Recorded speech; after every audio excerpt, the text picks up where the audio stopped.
Hi everyone, আজ বানিয়েছিলাম দই ইলিশ। এখন তো ইলিশের সময়, তো ইলিশ শুধু সরষে ইলিশ খেলে হবে, তার জন্য নতুন নতুন কিছু ট্রাই করতে হবে। সে কারণে বানিয়ে ফেললাম। এর জন্য প্রথমে নিয়েছি ইলিশ মাছগুলোকে প্রথমে ম্যারিনেট করে নিচ্ছি নুন হলুদ আর সর্ষের তেল দিয়ে। আগের মতো নুন হলুদ আর সর্ষের তেল দিয়ে ম্যারিনেট করে 15 মিনিট মতো রেখে দিতে হবে আগে থেকে। তো আমি ম্যারিনেট করে নিয়েছি।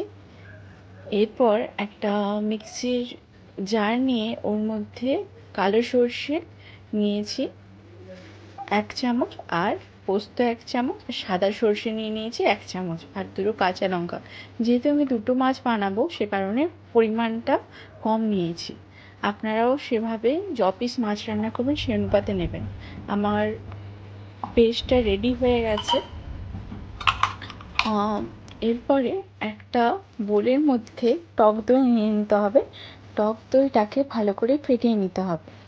তো আমি এখন টক দইটাকে ভালো করে ফেটিয়ে নিচ্ছি, আপনারা ভালো করে ফেটিয়ে নেবেন। এরপরে যে পেস্টটা বানিয়ে রেখেছিলাম মশলার সর্ষে বাটা, সেটাকে এই টক দইয়ের সাথে ভালো করে মিক্স করে দিতে হবে। আর এর মধ্যে অ্যাড করতে হবে একটু কাঁচা সর্ষের তেল আর নুন সামান্য নুন অ্যাড করেছি। এরপরে যে মাছগুলো ম্যারিনেট করে রেখেছিলাম, ওগুলোকে ভালো করে ওই টক দই আর সর্ষের পেস্টের মধ্যে ভালো করে মাখিয়ে নিতে হবে। তারপরে আপনারা একটা টিফিন নিয়ে নেবেন, যেটা আপনারা স্টিম করতে দেবেন। ওর মধ্যে যে ম্যারিনেট করা মাছটা নিয়েছি ওটাকে দিয়ে দিয়েছি, আর সামান্য হালকা জল দিয়েছি। যেহেতু দই থেকে জল বেরোবে, তাই বেশি জল দেওয়ার প্রয়োজন নেই। আর একটা কাঁচা লঙ্কা, সামান্য চিনি দিয়ে ভালো করে লাগিয়ে দিচ্ছি টিফিন কৌটোটা। এরপরে একটা কড়াইয়ের মধ্যে জল গরম হতে দিয়েছি। এবার জল গরম হচ্ছে, জলটা বেশি নিয়ে নেবেন না, তাহলে যে কৌটোটা বা স্ট্যান্ডটায় রাখতে দেবেন সেটা উল্টে যাওয়ার চান্স থাকবে।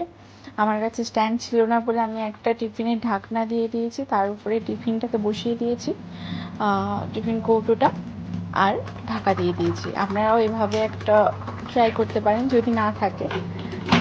ভালো করে স্টিম হতে দিতে হবে, আর মাঝে মাঝে চেক করতে হবে যে জলটা শুকিয়ে যাতে না যায়। আমার সর্ষে ইলিশটা রেডি হয়ে গেছে, দেখুন দেখতে কত সুন্দর হয়েছে, টেস্টি, খেতেও খুব দারুণ হয়েছিল ভাপা ইলিশটা। আপনারাও ট্রাই করবেন, একটু আলাদা স্বাদে। সর্ষে ইলিশ তো আমরা সবসময় খাই, এভাবে দই ইলিশ বা ইলিশ ভাপা ট্রাই করে দেখবেন। গরম ভাতের সাথে খেতে অসাধারণ হয়। এখন আমি এটাকে একটা প্লেটের মধ্যে নামিয়ে নিচ্ছি। দেখুন দেখতে যেমন টেস্টি হয়েছিল, খেতেও কিন্তু খুব দারুণ হয়েছিল। আপনারাও বাড়িতে একবার ট্রাই করবেন। খুব বেশি মশলা লাগে না, আর টাইমও বেশিক্ষণ লাগে না, ভালোই হয় খেতে।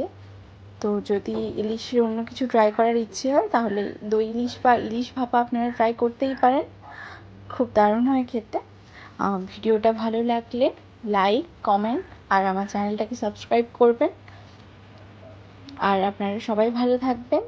দেখা হচ্ছে পরের ভিডিওতে।